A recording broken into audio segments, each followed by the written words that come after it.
আজ থেকে 100 বছর পর ক্যালেন্ডারের পাতায় যখন 2124 সাল, আমাদের প্রায় প্রত্যেকের দেহ তখন মাটির নিচে, অস্তিত্ব তখন রূহের জগতে।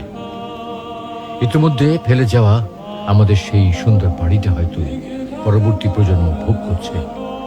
পছন্দের কাপড়গুলো ব্যাকডেটেড হয়ে গেছে। শখের গাড়িটা হয়তো অন্য কেউ চালাচ্ছে, আর আমায় খুব কম জনই স্মরণে রেখেছে, হয়তো হয়তো কেউ ভাবেও না। হাতে তাদের সময় নেই, যাদের জন্য এত কিছু করতে করতে নিজের জীবনটাই শেষ করে দিয়েছিলাম।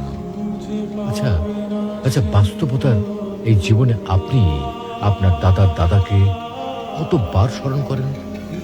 আপনার দাদির কথা আপনি কখনো কি আপনার মনে পড়ে? পৃথিবীর বুকে আজকে এই বেঁচে থাকা, এত হইচই, এত মায়া কান্না এভাবেই চলছে।